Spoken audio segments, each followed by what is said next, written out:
প্ৰজেক্টটো শুনি খুব ভাল লাগিছে কিন্তু তাৰ লগতে মই আৰু এটা কথা মই ভাল লাগিছে যে কেইবাখনো কলেজে ইয়াতে এই প্ৰগ্ৰামটোৰ সৈতে সহযোগ কৰিছে আৰু তেওঁলোকৰ জ্ঞানৰ প্ৰতি থকা যিটো কৌতূহল জ্ঞান অৰ্জনৰ প্ৰতি সেইটো দেখি সঁচাকে মই সুখী হৈছো কাৰণ আমি আই থিংক হিৰণ্য দা আছে ইয়াতে ৰিফত দা আছে মই আছো আৰু এনেকে বহুতো প্ৰবাসী অসমীয়া একাডেমিক আছে ইয়াতে বা ৰিচাৰ্চাৰ আছে বা ডক্টৰ আছে বিশেষকৈ আমি যিবিলাক ধৰি লওক মই জনামতে যিবিলাক আমি বিশ্ববিদ্যালয় বিলাকৰ লগত আমি কিছু পৰিমাণে হ'লেও সংপৃক্ত হৈ আছো তেওঁলোক আমি বিচাৰো যে ইয়াতে অসমীয়া আৰু উত্তৰ পূৰ্বাঞ্চলৰ ছাত্ৰ ছাত্ৰীৰ সংখ্যাটো বাঢ়ক আৰু আমি যিখিনি পাৰো যেনেদৰে পাৰো সহায় কৰিবলৈ চেষ্টা কৰো আৰু কৰিম গতিকে ইয়াং ছাত্ৰ ছাত্ৰী দেখি মোৰ ভাল লাগিছে আৰু আশা কৰো তেওঁলোকে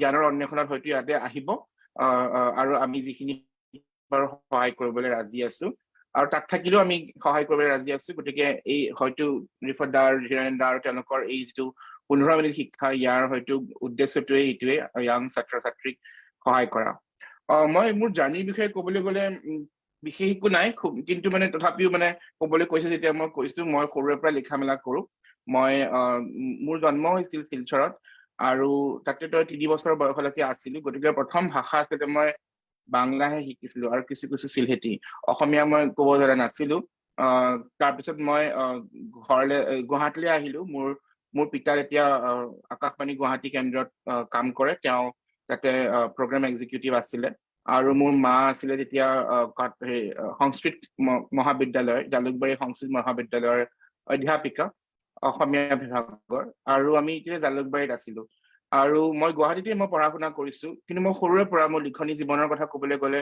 মই সৰুৰে পৰা মই লেখা মেলা কৰো কিন্তু মই যেতিয়া কলেজলৈ পঢ়িবলৈ আহিলো দিল্লী বিশ্ববিদ্যালয়ত 2004 চনত ইংৰাজী বিভাগত তেতিয়া মোৰ লিখা এটা নতুন ধৰণৰ টাৰ্ণ এটা লয় তাৰ আগতে মোৰ লিখাবোৰ আচলতে মই সকলো ধৰণৰ টপিকৰ ওপৰত লিখিছিলো মই প্ৰেম কাহিনী লিখিছিলো মই বিস্ময় প্ৰকাশ কৰিব বিচাৰিছিলো প্ৰান্তিকত প্ৰকাশ কৰিব বিচাৰিছিলো আৰু অসমৰ সকলো মানুহে জানে বিস্ময় আৰু প্ৰান্তিক মানে এটা উত্তৰ মেৰু আৰু উত্তৰ মেৰু দক্ষিণ মেৰু ধৰণৰ তফাত তাত যেনেকুৱা ধৰণৰ সাহিত্য প্ৰকাশ হয় মই কোৱালিটি বুলি কোৱা নাই কিন্তু মানে মই তেওঁলোকৰ যিটো অডিয়েন্স সেইটো কথা ক'ব বিচাৰিছো তাৰপিছত মই দিল্লীলৈ অহাৰ পিছত মই কিছুমান কথা দেখি মই খুবেই আচৰিত হলো 1 নম্বৰ কথাটো হৈছে যে পিঁয়াজৰ দাম বেছি হলেও যে বৰ হৰে ফুৰে প্ৰথম পৃষ্ঠাৰ খবৰ হ'ব পাৰে এইটো মোৰ কাৰণে আশ্চৰ্যৰ বিষয় আছিলে দীঘল কিমান চিঠি তাৰ তেওঁৰ ওপৰত ফটোৱা কিছুমান জাৰি কৰা হৈছে সেইটোলৈ মোৰ ধৰ্মীয় মৌলবাদৰ বিষয়ে আমি সকলোৱে জানো আমি ভাৰতৰ মানুহখিনিয়ে কিন্তু সেইটো যে পেপাৰৰ হেডলাইন হ'ব পাৰে সেইটো মই ভাবা নাছিলো কোনোদিন ইলেক্ট্ৰিচিটিৰ দাম বঢ়ালৈ হেডলাইন হৈছিলে গতিকে আমি সকলোৱে জানো 80 আৰু 90 দশকত ডাঙৰ হোৱা যিখিনি আমি মানুহ আছো ইয়াতে বা যাক আমি জানো আমি সকলোৱে জানো যে 80 আৰু 90 দশকৰ যিটো মানে বৰ হৰফৰ অসমীয়া পেপাৰত আৰু অসমৰ ইংৰাজী পেপাৰ বিলাকত যিটো হেডলাইন আছিলে সেই হেডলাইন বিলাকৰ নেচাৰটো একদম বেলেগ আছিলে তাতে ধৰি লওক আপোনাৰ হিংসা হত্যা ইনচাৰ্জেঞ্চি তাৰপিছত কাউণ্টাৰ ইনচাৰ্জেঞ্চি ইয়াৰ ফলত হোৱা বিভিন্ন ধৰণৰ হিংসাত্মক ঘটনাবিলাক আমাৰ তেজেৰে লুতুৰি পুতুৰি হৈ আহি আমাৰ ব্ৰেকফাষ্ট টেবুলৰ কাষ চাপিছিলেহি গতিকে এনেকেই আমি ডাঙৰ হৈছো এনেকুৱা ধৰণৰ কাহিনী পঢ়িয়ে খুব বেছি ডাঙৰ হৈছো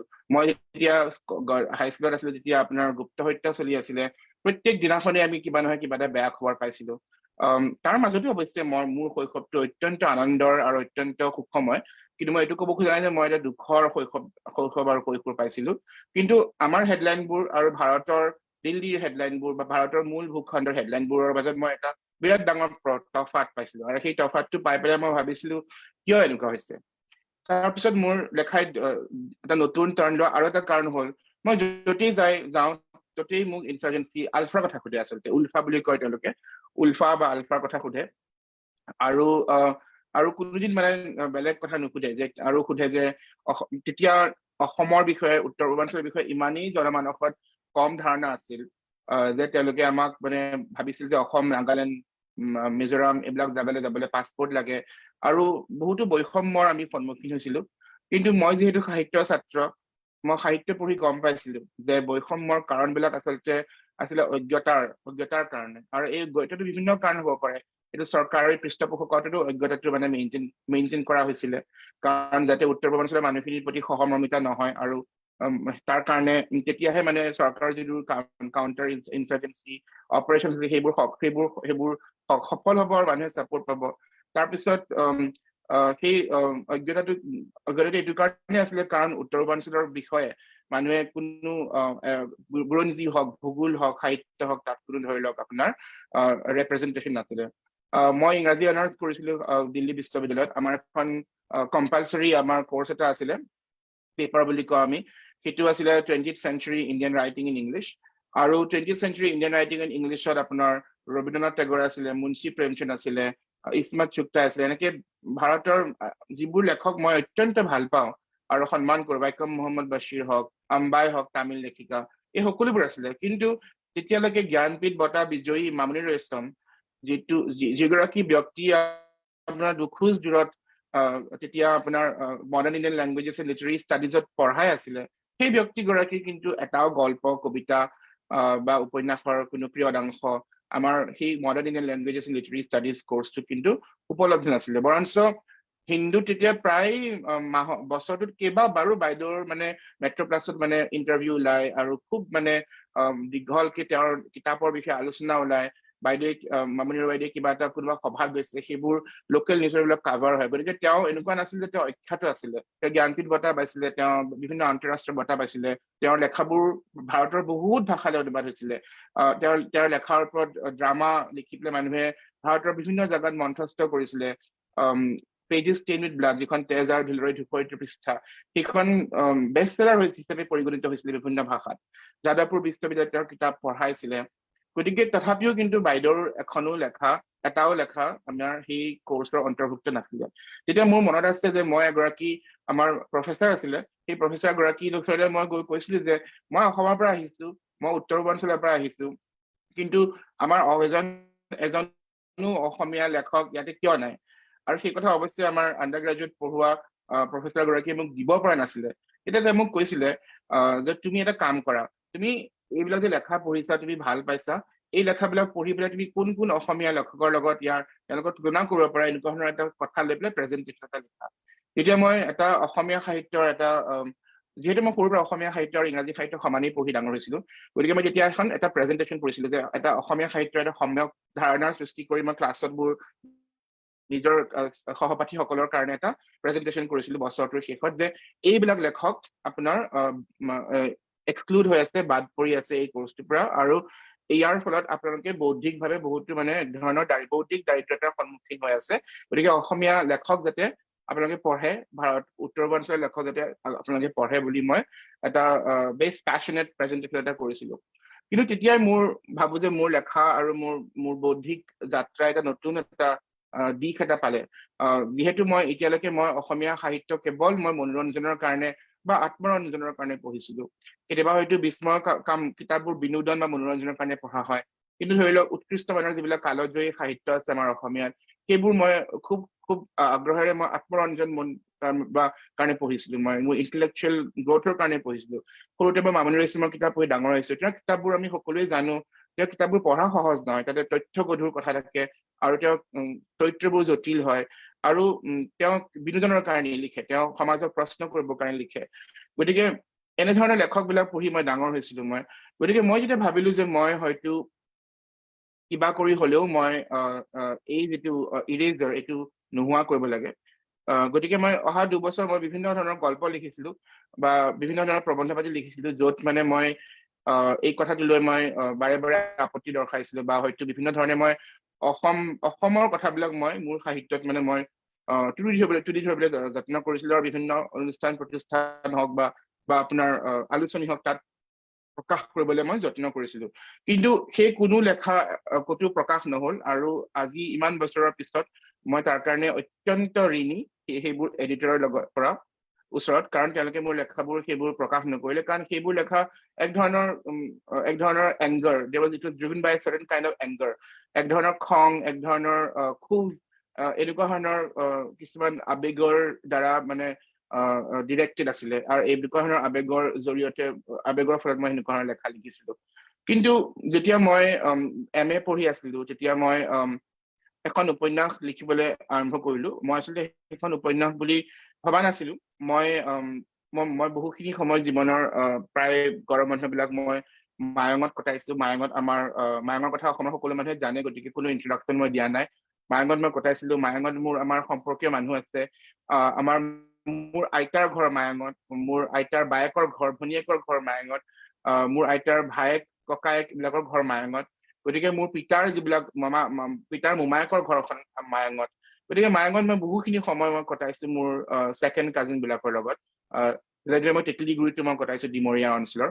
কিন্তু মায়ঙৰ প্ৰতি আমাৰ সকলোৰে এটা বেলেগ ধৰণৰ টান আছিলে আৰু কাৰণ মায়ং গাঁওখন ডাঙৰ আছিলে আৰু মায়ঙৰ মানুহবিলাকে আমাক খুব মৰম কৰিছিলে আৰু আহিলে তেওঁলোকে আহিব চাহিব নিদিয়ে আৰু চেণ্ডেল টেণ্ডেল বেগ চেগ লুকুৱাই থৈ দিয়ে আহাৰ দিনাখন গতিকে আমাৰ খুব এটা মৰমৰ সম্পৰ্ক আছিলে মায়ঙৰ মানুহখিনিৰ লগত গতিকে তেতিয়া মই সেই মায়ঙত থাকোঁতে মই নিশ্চয় মই 97, 98, 96 এনেকুৱা ধৰণৰ সময়বিলাকত আছিলো আৰু তেতিয়া মই উপলব্ধি কৰিছিলো যে মই চহৰত ডাঙৰ হৈছো যদিও মই পেপাৰ পঢ়ি ডাঙৰ হৈছো সাহিত্য পঢ়ি ডাঙৰ হৈছো মাহঁতৰ লগত মই বহি মই পাবলো নেৰুদাৰ কথা আলোচনা কৰিছো কিন্তু মায়ঙৰ মানুহখিনি বা অসমৰ গাঁৱৰ মানুহখিনিয়ে সেই সময়ত এটা যিটো আমাৰ হিংসাত্মক ঘটনা হৈ আছিল অসমৰ যিটো এটা জটিল ৰাজনৈতিক পৰিস্থিতি আৰু যিহেতু ইনচাৰ্জেঞ্চি আৰু কাউণ্টাৰ ইনচাৰ্জেঞ্চিৰ ফলত যেনেকুৱা এটা জটিল ৰাজনৈতিক এটা ভয়াৱহ পৰিস্থিতিৰ সৃষ্টি হৈছিলে সেই পৰিস্থিতিটোৰ ফলত অসমৰ মানুহে মানে বহুত বেছি কষ্ট পাইছে আৰু সেই কষ্টটো মই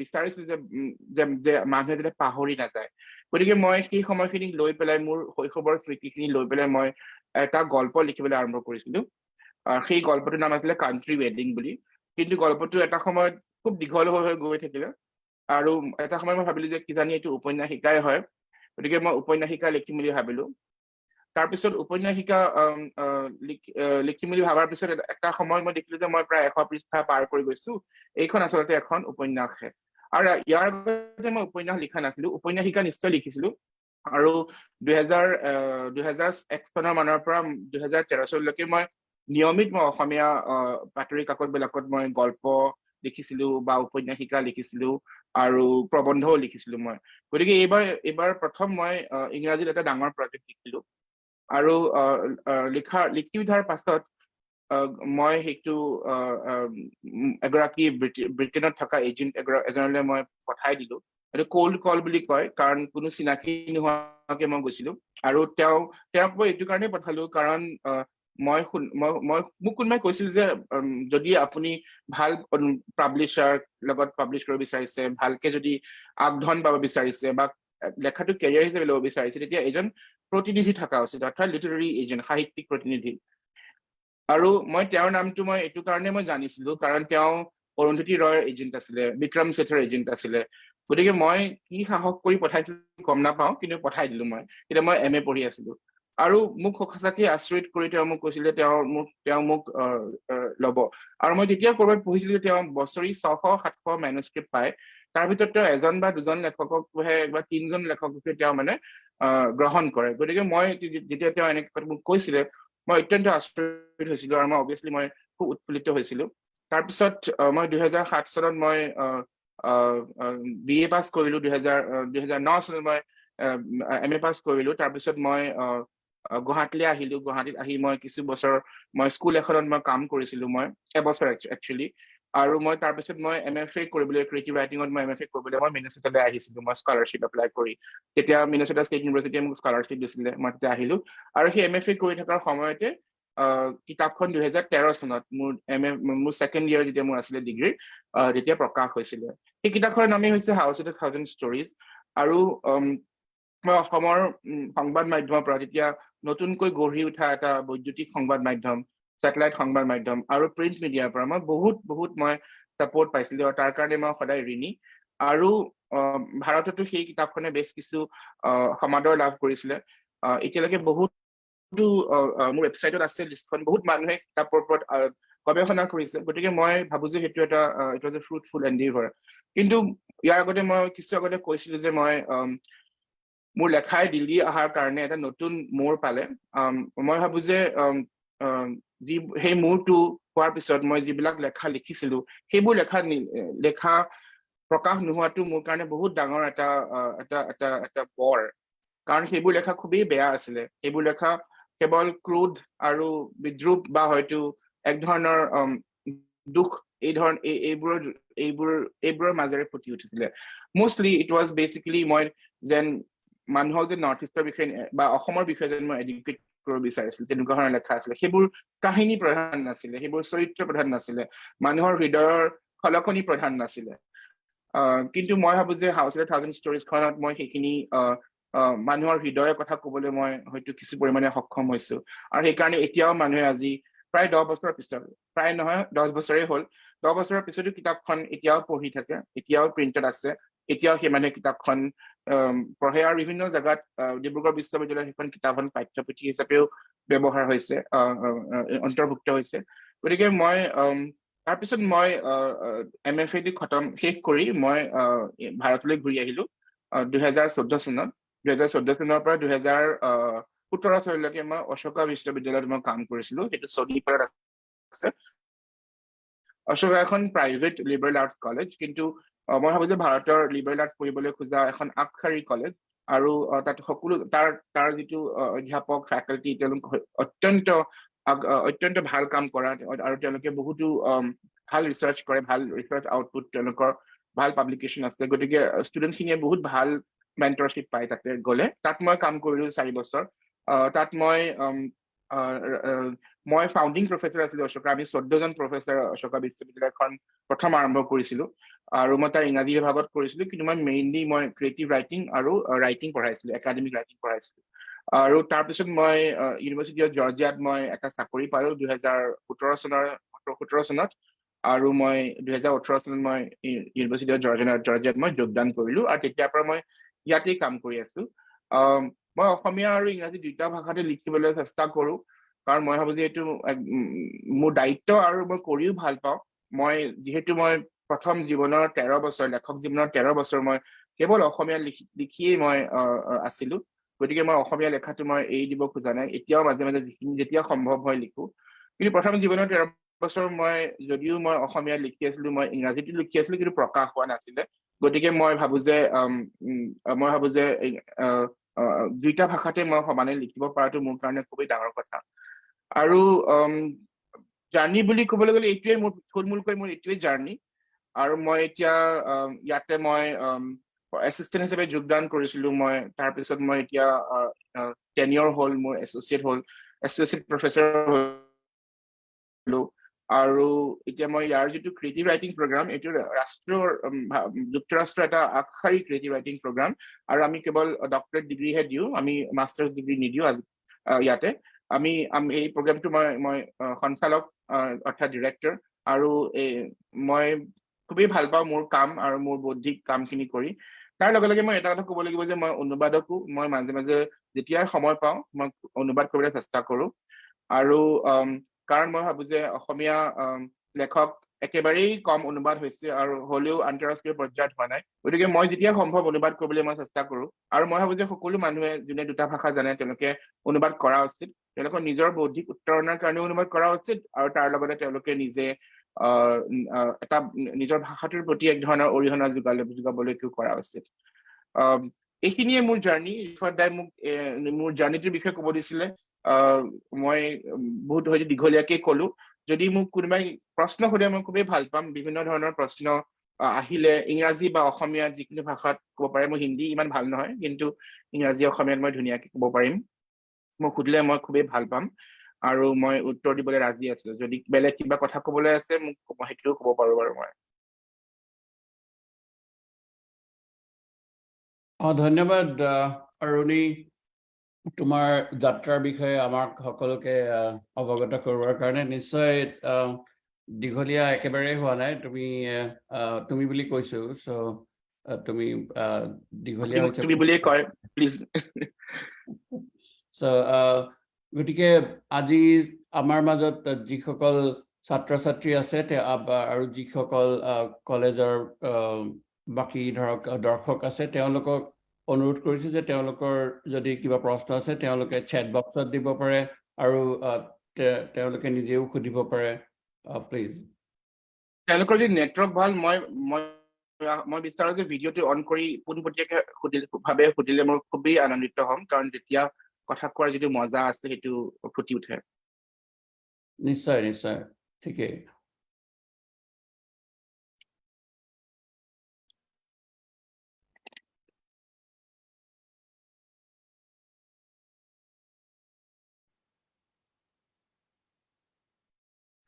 মই এখন মোৰ হিজ ফাদাৰ্ছ ডিজিজ কিতাপখনৰ কথা ক'বলৈ পাহৰি গলো সেইখন 2019 ওলাইছিলে গল্প সংকলন অসমৰ প্ৰবাসী অসমীয়া কিছুমান চৰিত্ৰ লৈ পেলাই লিখিছো আৰু অসমৰ চৰিত্ৰ কিছুমান লৈ লিখিছো সেইখন এতিয়া ভাৰতত ওলাই গৈছে দক্ষিণ এছিয়া ওলাই গৈছে একচুৱেলি আৰু ব্ৰিটেইনত তাৰ এটা সংস্কৰণ প্ৰকাশ হৈছে পলিছ ভাষালৈ অনুবাদ হ'ব এতিয়া আৰু আমেৰিকা মালয়েছিয়া আৰু ছিংগাপুৰতো কিতাপখন বেলেগ বেলেগ সংস্কৰণ ওলাব গতিকে সেইটো এটা ভাল খবৰ এইবিলাক সকলো ৰিচেণ্ট খবৰ যোৱা 4-5 মাহৰ গতিকে মই সেইটো শ্বেয়াৰ কৰিবলৈ পাইও মই আনন্দ লাভ কৰিছো অলপতে অৰুণি তুমি you are shortlisted for an award তোমাৰ কোনোবা এখন কিতাপৰ কাৰণে তুমি ক'ব পাৰিবানে অলপ বহলাই নিশ্চয় মই ইয়েছ অৰুণাচলৰ অসমীয়া ভাষাত লিখা লেখক ইয়েছে দৰজে থংচি তেওঁ অসমীয়া সাহিত্যলৈ অত্যন্ত গুৰুত্বপূৰ্ণ অৱদান আগবঢ়াইছে তেওঁৰ উপন্যাস আৰু গল্প আৰু আত্মজীৱনীৰ জৰিয়তে তেওঁক মই খুবেই সৰুৰ পৰা পঢ়ি ভাল পাওঁ তেওঁক লেখা পঢ়ি মই অত্যন্ত আপ্লুত হওঁ তেওঁৰ গল্প সংকলন এখন বাঁহ ফুলৰ গোন্ধ বুলি গল্পৰ সংকলন এখন আছে আৰু মই সেই বাঁহ ফুলৰ গন্ধৰ পৰা মই কেইটামান গল্প লৈ আৰু তেওঁৰ যিটো সৃষ্টিৰাজি তাৰ পৰাও কেইবাটাও গল্প লৈ মই নতুন এটা সংকলন এখন মই নিৰ্বাচিত সংকলন এখন মই কৰিবলৈ মই প্ৰপ'জেল দিছিলো আৰু তেতিয়া এই কিতাপখন ইয়াতে আমেৰিকান পুৰস্কাৰ এটাৰ কাৰণে শ্বৰ্ট লিষ্ট হৈছে পুৰস্কাৰটোৰ নাম Armory Square Prize for South Asian Literature in Translation আৰু বিজয়ী গ্ৰন্থখনক আপোনাৰ $5,000 দিয়া হ'ব আৰু অপেন লেটাৰ বুকছ বুলি নিউয়ৰ্কৰ পাব্লিশ্বাৰে প্ৰকাশ কৰিব মই আশা কৰিছো থংচিৰ কিতাপখনে এই প্ৰাইজটো পায় তেতিয়া অৰুণাচলৰ সাহিত্যৰ কাৰণে অসমীয়া সাহিত্যৰ কাৰণে আৰু অনুবাদ সাহিত্যৰ কাৰণে এটা ডাঙৰ এটা নিউজ হ'ব খুবেই ভাল খবৰ হ'ব আৰু মই সেইটো বিচাৰিছো আৰু যদিও নাপায় এই শ্বৰ্টলিষ্টত হোৱাটোৱে বহুত ডাঙৰ কথা কাৰণ এতিয়া হয়তো মোক বেলেগ বেলেগ প্ৰকাশকে তেওঁ লেখা বিচাৰিছে গতিকে মই ভাবিছো যে মই তেওঁৰ কিতাপখন এতিয়া তেওঁৰ সাহিত্য কিছু পৰিমাণে মই বাহিৰৰ মানুহৰ কাৰণে লৈ যাবলৈ পাৰিম আৰু যিহেতু তেওঁ ইমান ভাল লিখে মানুহে নিশ্চয় পঢ়ি ভাল পাব Rishika I think she's muted. Oh, 1 second. Rishika, 1 second. Tomorrow, 1 second. Yeah. She has unmuted herself now. Okay, great. 15 minute শিক্ষালৈ শিৱসাগৰ ছোৱালী কলেজৰ ফালৰ পৰা আমি ধন্যবাদ জনাইছো কাৰণ আপোনালোকে ইমান এটা সুন্দৰ প্ৰগ্ৰাম আমাৰ কাৰণে আয়োজন কৰিছে মই আসলে ঋষিকা নহয় মোৰ ছোৱালীৰ নামত মই জয়েন কৰিছো মই শিৱসাগৰ ছোৱালী কলেজৰ প্ৰবক্তা ইংৰাজী বিভাগৰ কৃতাঞ্জলি কোঁৱৰ আৰু মোৰ লগতে মোৰ বহুত ছাত্ৰী ইয়াত জড়িত হৈ আছে এই অনুষ্ঠানটোত মই ভাবো সৰহসংখ্যক ছাত্ৰীয়ে শিৱসাগৰ ছোৱালী কলেজৰে হ'ব চাগে আৰু তেওঁলোক বহুতে জানিব বিচাৰিছে লিবাৰেল আৰ্টছ বা ক্ৰিয়েটিভ ৰাইটিঙে হওক তেনেকুৱা ধৰণৰ দিশবোৰত কেনেধৰণে তেওঁলোকে শিক্ষা গ্ৰহণ কৰিব পাৰে আমাৰ যিহেতু ইয়াত যিখিনি সুবিধা সেইখিনি সীমিত আপোনালোকে বিশেষকৈ অৰুণি কাশ্যপ ডাঙৰীয়াক কৈছো আপুনি এই ক্ষেত্ৰত অত্যন্ত গভীৰভাৱে জড়িত হৈ আছে গতিকে তেওঁলোকক এই ক্ষেত্ৰত কিছু উপদেশ দিলে আমি কৃতাৰ্থ হ'ম ধন্যবাদ আপুনি বৰ সুন্দৰ প্ৰশ্ন কৰিছে সেইটো হয় যে এইটো সীমিত মানে একেবাৰে নাই বুলি ক'লেও হয়তো ভুল নহয় আপুনি ঠিকেই কৈছে কিন্তু যদি এজন মানুহে ব্যক্তিয়ে লেখক হ'ব বিচাৰিছে মই ভাবো যে তেওঁলোকে কোনো বাছ বিচাৰ নকৰাকে পঢ়া উচিত আৰু খুব কম বয়সৰ পৰা পঢ়া উচিত আৰু যদি এতিয়ালৈকে পঢ়া নাই তেওঁলোকে যিমান পাৰে সিমান পঢ়া উচিত আৰু যেতিয়া পঢ়ে তেওঁলোকে কাহিনী বিন্যাস চৰিত্ৰ গঠন এইবিলাকলে যদি অকমান হলেও মন দিয়ে তেতিয়া তেওঁলোকে সেইখিনি কৰিব তেতিয়া তেওঁলোকে লেখক হিচাপে সেই টেকনিকবোৰ নিজৰ লেখাত ব্যৱহাৰ কৰিব পাৰিব কিন্তু আজিকালি ইন্টাৰনেটৰ যুগ গতিকে ইন্টাৰনেটৰ জৰিয়তে বিভিন্ন ধৰণৰ আজিকালি ফ্ৰী ৱৰ্কশ্বপটো দিয়া হয় গতিকে মই কম যে বিভিন্ন আলোচনী আন্তঃৰাষ্ট্ৰীয় ৰাষ্ট্ৰীয় আলোচনীবিলাকৰ যিবিলাক ছ'চিয়েল মিডিয়া একাউণ্ট আছে বা নিউজ লেটাৰ আছে সেইবিলাকত ছাবস্ক্ৰাইব কৰা উচিত তেওঁলোকে বিভিন্ন ধৰণৰ ফ্ৰী ৱৰ্কশ্বপ বা এনেকুৱা ধৰণৰ কৰ্মশালা পাতিয়ে থাকে অনবৰত আৰু ইউটিউবত আপোনাৰ বিভিন্ন ধৰণৰ চৰিত্ৰ বিন্যাসৰ বিষয়ে লেকচাৰ আছে বিভিন্ন আপোনাৰ এষ্টাব্লিছ লেখক কিছুমানে নিজে পডকাষ্ট আছে কেনেকে লিখিব লাগে কেনেকে কাহিনীটোৰ বিন্যাস ঘটাব লাগে এইবিলাকৰ বিষয়ে আপোনাৰ হাজাৰ হাজাৰ হাজাৰ হাজাৰ ভাল ভিডিঅ' আছে মানে মই ভাবো ইনডিসক্ৰিমিনেটলি উইদাউট এনি কাইণ্ড অফ হেৰি তেওঁলোকে চোৱা উচিত পঢ়া উচিত আৰু মই এটা কথা খুব মই বেয়া পাওঁ সেইটো হৈছে আমি খুব নিজৰ যিবিলাক ইয়াং ল'ৰা ছোৱালী আছে তেওঁলোকক কি পঢ়িব কি নপঢ়িব অমুকটো পঢ়িবি তমুকটো নপঢ়িবি এই লৈ বহুতো বাছ বিচাৰ কৰা দেখা যায় কিন্তু সেনেকুৱা ধৰণৰ পেৰেণ্টিং হোৱাটো মই কোনো ফালৰ পৰা পক্ষপাতী নহয় মই ডাঠি ক'ব পাৰো যে মই খুব কম বয়সৰ পৰা সকলো পঢ়াৰ কাৰণেহে মই আজি এজন লেখক হ'ব পাৰিছো মই আৰু মোৰ মাহঁতে কেতিয়াও মোক ডিছক্ৰিমিনেট কৰা নাছিলে সেইটো ফালৰ পৰা তেওঁলোকে মোক কোনোদিন বাধা দিয়া নাছিলে তেওঁলোকে কেতিয়াবা চিন্তা কৰিছিলে মই কেতিয়াবা এডাল্টৰ কিতাপ পঢ়াৰ কাৰণে কিন্তু যেতিয়া মই কিবা অৰ্থ বুজি পোৱা নাছিলো তেওঁলোকে কৈছিল ডিক্সনাৰী চাওঁ আৰু যিটো ধৰি লওক শব্দৰ হয়তো তেওঁলোকে অৰ্থ বুজাবলৈ তেওঁলোকে কুণ্ঠাবোধ কৰিছিলে কাৰণ শব্দটোৱে তেনেকুৱা গতিকে মই ভাবো যে গভীৰ অধ্যয়ন লাগিব আৰু নিয়মিত অধ্যয়ন লাগিব আৰু এটা কথা আমি ভাবি সদায় মনত ৰখা উচিত যে সাহিত্যও এটা কলা গতিকে এইটো গানৰ নিচিনাকে ৰিয়াজ লাগিব গতিকে সদায় আপুনি পঢ়িবই লাগিব আৰু কেৱল চিলেবাছৰ কিতাপখিনি পঢ়িলে নহব ইংৰাজী সাহিত্যৰ ছাত্ৰ এজনে বাহিৰত ওলাই গৈ যিমান পাৰি সিমান কিতাপ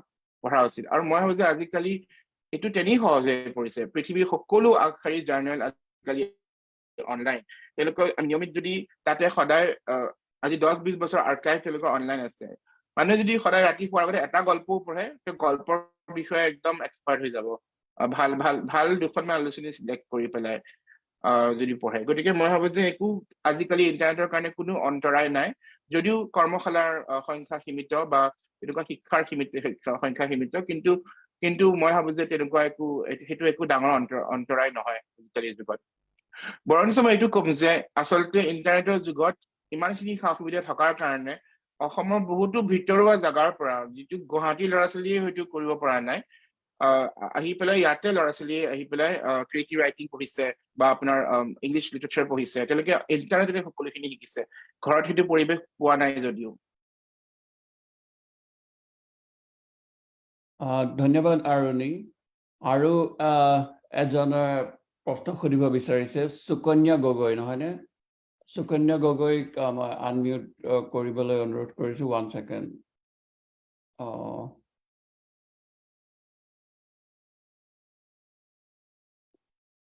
সুকন্যা আনমিউট কৰিব পাৰা নমস্কাৰ স্যাৰ মই জানিব বিচাৰিছিলো ইংৰাজী বা অসমীয়াৰ দৰে লিটাৰেচাৰ সাবজেক্ট পঢ়ি আমি ইণ্ডিয়াত কেনেকুৱা ধৰণৰ কেৰিয়াৰ অপৰচুনিটিজ এক্সপেক্ট কৰিব পাৰো কেনেকুৱা কেৰিয়াৰৰ কথা আমি ভাবিব পাৰো মই আসলে এই প্ৰশ্ন উত্তৰ দিয়াটো উচিত নহয় কাৰণ মই এই বিষয়ে ইমান নাজানো আৰু গতিকে মই কেৰিয়াৰ কাউন্সেলিং দিব পৰা মোৰ সক্ষমতা মোৰ নাই আচলতে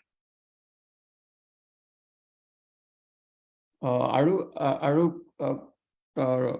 এটা প্ৰশ্ন মই ফেচবুকত দেখিছো যে যেহেতু আপুনি এজন লেখক হ'বলৈ কি গুণৰ দৰকাৰ বুলি আপুনি ভাবে নৱ প্ৰজন্মৰ বা আমাৰ ছাত্ৰ ছাত্ৰীসকল আছে তেওঁলোকক কি আপুনি মানে পৰামৰ্শ দিব ধন্যবাদ প্ৰশ্নটোৰ কাৰণে ধন্যবাদ এজন লেখক হ'বলৈ পোনপ্ৰথমে এজন গভীৰভাৱে অধ্যয়ন কৰা পাঠক হ'ব লাগিব আৰু উপন্যাস সাহিত্য গল্প কবিতা প্ৰবন্ধ ভূগ্ৰাসে গিলা পাঠক হ'ব লাগিব আৰু যিটো ভাষাত এজন লেখক হ'বলৈ হাবিয়াস কৰা ব্যক্তিয়ে লিখিব বিচাৰে বা বিগিনিং ৰাইটাৰ এজন লিখিব বিচাৰে সেই ভাষাটো নিয়মিত পঢ়িব লাগিব সেই ভাষাটোৰ লগত মানে সম্পৰ্কটো গভীৰ হ'ব লাগিব আৰু একেবাৰে মানে যিমান পাৰি সিমান ইমাৰ্স হৈ থাকিব লাগিব সেইটো 1 নম্বৰ কথা 2 নম্বৰ কথাটো হৈছে গতিকে গভীৰ অধ্যয়নৰ কোনো গত্যন্তৰ নাই আৰু সব পঢ়া উচিত মই ভাবো যে অকল এনেকুৱা নহয় যে অকল মামনি ৰয়ছমে পঢ়িব লাগিব মানে বিস্ময় পঢ়ক ৰহস্য পঢ়ক, কৃষ্ণাতুৰ পঢ়ক, ৰঞ্জু হাজৰিকা পঢ়ক, ভবেন্দ্ৰনাথ শইকীয়া পঢ়ক, সকলো পঢ়িবলৈ কৈছো মই। আৰু মই অসমৰ পৰাহে উদাহৰণ দিছো, কিন্তু মই আন্তঃৰাষ্ট্ৰীয় উদাহৰণ দিব পাৰো। মই এনেই জাষ্ট টু চে মই কথাখিনি কৈছো। দুই নম্বৰ টিপটো হ'ব তেওঁলোকে নিয়মিত লিখিব লাগিব। আমি ভাবো যে যিটো আমি ৰাতিপুৱা মানে যিটো আমি লিখো সেইটো সুন্দৰ হ'ব লাগিব, কিন্তু এটা কথা মনত ৰাখিব লাগিব যে প্ৰথম ড্ৰাফটটো হয়তো ভাল নহ'ব পাৰে আৰু কেতিয়াবা ভাল হ'ব পাৰে। গতিকে লেখাৰ যিটো নেচাৰ, স্বভাৱ, সাহিত্যৰ যিটো স্বভাৱ, সেইটো সেনেকুৱাই আচলতে। কেতিয়াবা ভাল হয়, কেতিয়াবা বেয়া হয়।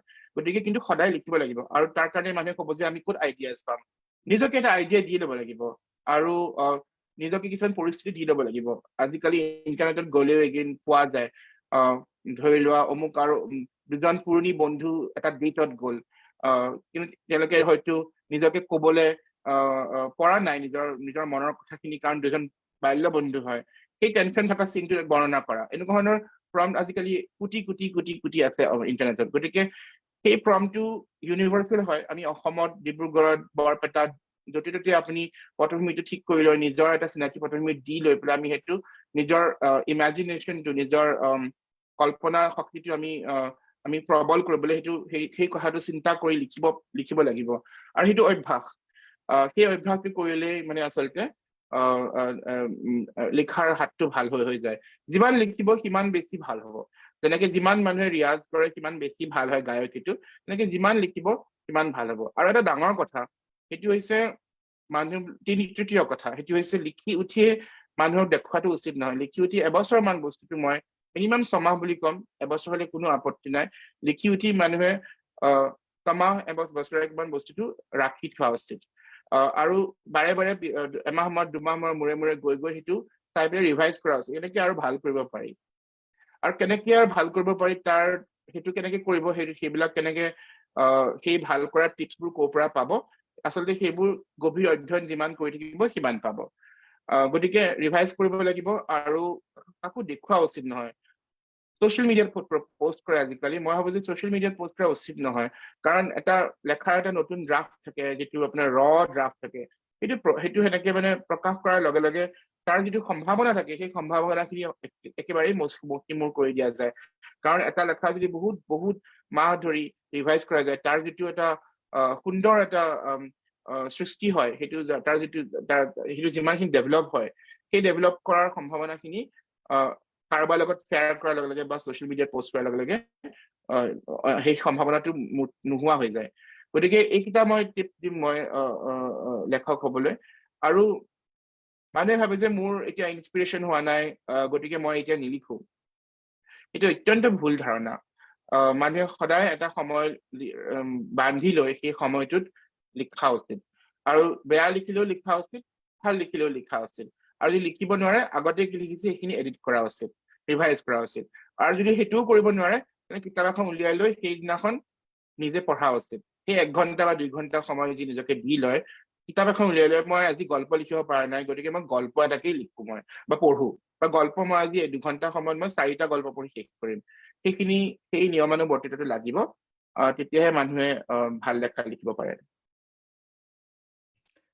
বহুত ধন্যবাদ আৰুণি। আমাৰ চেট বক্সত এটা প্ৰশ্ন আছে, তিলক হাজৰিকাই কৰিছে। তেখেত বোধহয় উপস্থিত আছে, তেখেতে আনমিউট কৰি প্ৰশ্নটো কৰিব পাৰিব। ইফাত মই আনমিউট কৰি দিছো। তিলক হাজৰিকা।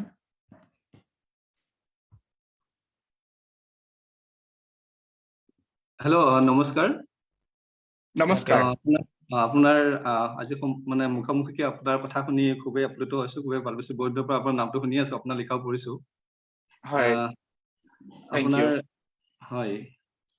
আপোনাৰ এই কিতাপখনৰ কথা শুনি আছো, হোম অফ থাউজেণ্ড ষ্টৰিজৰ। মই পঢ়া হোৱা নাই বাৰু কিতাপখন। মাজতে কিতাপখন লৈও মানে অকণমান দুটামান পাত এৰি মানে কিতাপখন পঢ়া নহ'ল বাৰু। মই আকৌ পঢ়িম। মই আপোনাৰ পৰা এটা কথা জানিব বিচাৰিছো। আপুনি যিটো অসমৰ ইনচাৰ্জেঞ্চি বুলি যিটো ইছ্যু কথা কয়, তো আচলতে ভাৰতৰ বিভিন্ন মানুহে আপোনাক সেই কথা প্ৰশ্ন কৰিছিল। আপুনি উত্তম অৱস্থাত সেই সময়ত খুব বিভিন্ন ধৰণৰ এম্বাৰেচিং কুৱেশ্যনৰ সন্মুখীন হৈছিলে। তাৰপিছত আপুনি এই বিষয়ে লিখা মেলা কৈছে। মানে মই পোনপটীয়াকৈ সুধিব বিচাৰিছো, অলপতে পৰেশ বৰুৱা ডাঙৰীয়াইও মানে চিভিল ছ'চাইটিৰ ৰোল এটাৰ বিষয়ে মানে openly তেখেতে আহ্বান কৰিছিলে civil society should play a very proactive role in resolving the issue এই ক্ষেত্ৰত আপোনাৰ মানে আপুনি কি ধৰণৰ ডিৰেকশন দিব বিচাৰে বা আপোনাৰ ডিৰেকশন কেনেকৈ হ'ব to get a amicable solution out of the problem মই ভাবো যে মামুনুল গোস্বামী যিটো সলিউশন দিছিলে সেইটোৱে সলিউশন আমি আলোচনাৰ মাজলৈ অহা উচিত আৰু আলোচনাৰ জৰিয়তে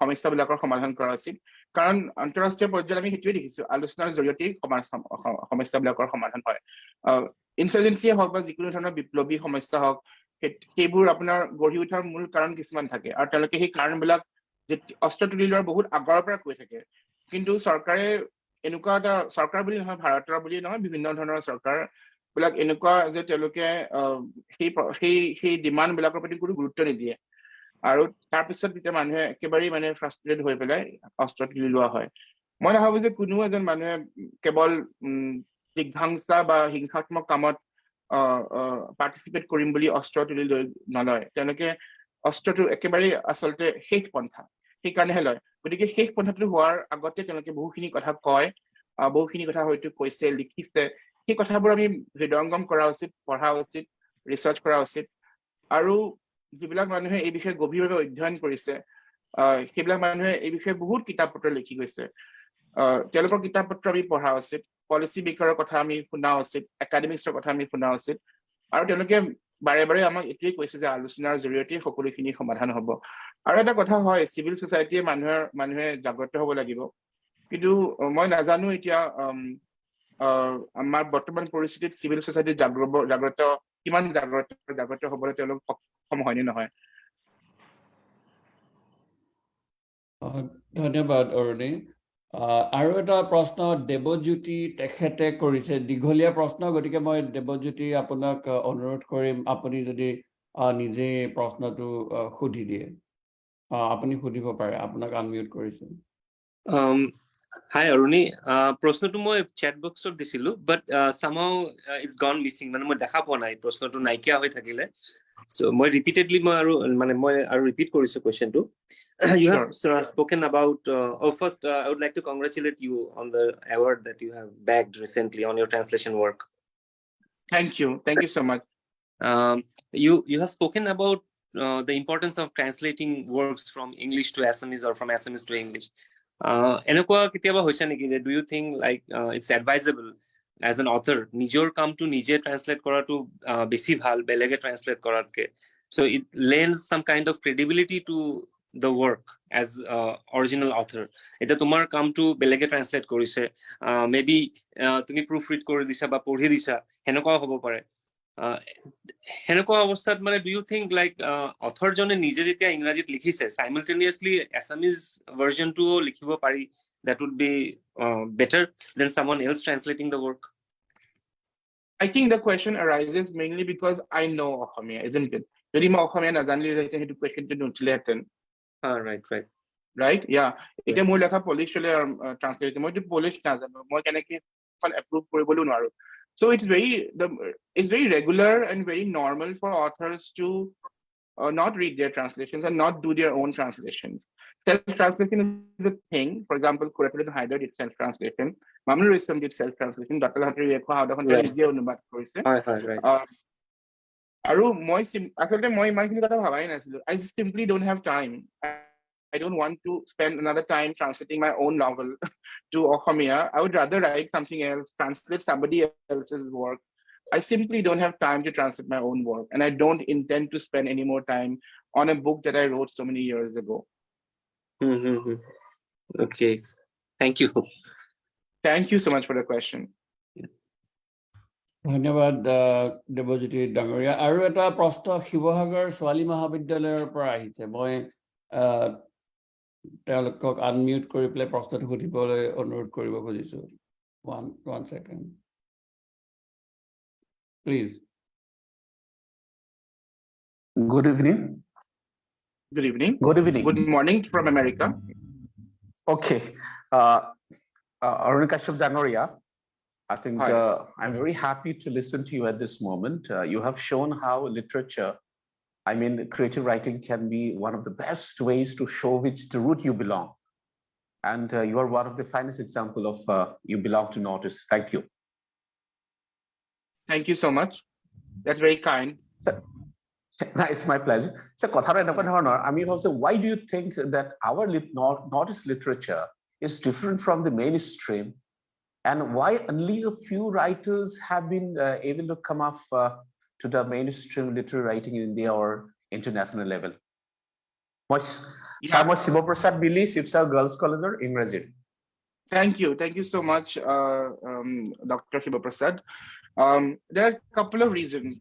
First of all, I want to clarify that I'm not interested in representing my roots. I'm not interested. I'm interested in talking about, writing about myself and my experience. And just coincidentally, it happens to be that I grew up in Assam. I could have grown up in Antarctica, and I would have written about Antarctica. So I don't have that kind of a nationalistic, jingoistic belonging to Assam. I'm nationalistic about Assamese bihu and food, but I'm not nationalist about my identity of being an Assamese. Neither I'm jingoistic about my identity as an Assamese. I think I'm very enriched by my identity as an Assamese, but mostly my passion is for food, for literature, for culture, for dance, but not necessarily about only who I am. That's one thing. So I'm not interested at all in representing my roots. I'm not at all interested in representing Assam.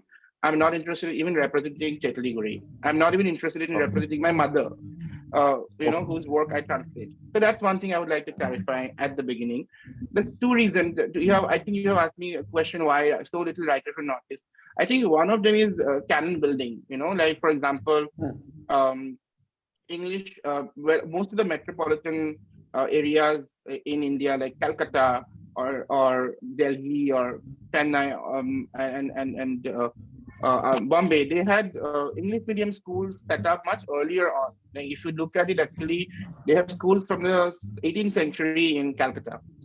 So as a result of that, English spread more widely. They had wider exposure to Western education, the channels from Calcutta sea route, and the colonial elite that was formed during the time. As a result of that, they had wider exposure, and that's as a result of that, there were more translation, there are more work, and so on and so forth. So that's one of the reasons. And as a result of that, what gets translated and travels across the nation becomes the canon, right? For a very long time, Assam was not considered part of India, right? So and they didn't think of us as their own. So that's one of the reasons. So second reason is also a lot to do with the lack of an Assamese diaspora also in some ways. The Assamese diaspora is very new. We are very small. Like in the huge city like Atlanta, there are probably 20 families or 30 families. I might be statistically incorrect here, but it's a very small diaspora. So what happens is that when the diaspora, Bengali diaspora, for example, one of the biggest translated languages from South Asia is Bengali, right? The Bengali diaspora from Bangladesh, from Calcutta and West Bengal, when they started coming to abroad, their children and later on, they all went on to study the humanities and they indulge in translation, indulge in scholarship about this work. So that's another reason. Diaspora come to Kanye hoise. Aru Ahomat English medium school, Jodu Buhini very hoise etiao, kintu hal quality school kintu spread hona. Amar gaot Tarikon English medium school is certainly good. Kintu more nijor more ghar manukhini dikhini class 6 7 pohal rasli ase. English medium পঢ়াই কিন্তু ইংৰাজী এটা বাক্য লিখিব নাজানে ক'ব নাজানে তাতকে যদি অসমীয়া মিডিয়ামৰ গভৰ্ণমেণ্ট স্কুলখনত পঢ়ালেহেঁতেন তেওঁলোকে বেছি ভালকে কথা ক'ব পাৰিলেহেঁতেন গতিকে ইংৰাজী মিডিয়ামৰ স্কুলৰ কাঠফুলাৰে গঢ়ি উঠিছে কিন্তু তেওঁলোকে ভাল কোৱালিটি এডুকেশ্যন দিব পৰা নাই তাৰ উপৰি এইটো হৈছে যে চৰকাৰে আপোনাৰ গভৰ্ণমেণ্ট স্কুলবিলাকৰ আপোনালোকৰ আমাৰ অকনো ইনভেষ্ট নকৰে গভৰ্ণমেণ্ট কলেজবিলাকৰ আপুনি নিজে গভৰ্ণমেণ্ট কলেজত কাম কৰে ইনভেষ্টমেণ্ট নাই গতিকে সেই ইংৰাজী ভাষাৰ হওক বা অসমীয়া ভাষাৰে প্ৰচাৰ হওক বা চৰ্চা হয়তো খুবেই কম হৈছে তো তাৰ ফলতো এটা কাৰণ হয় কিন্তু জেনাৰেলি আপোনাৰ the big reason of course is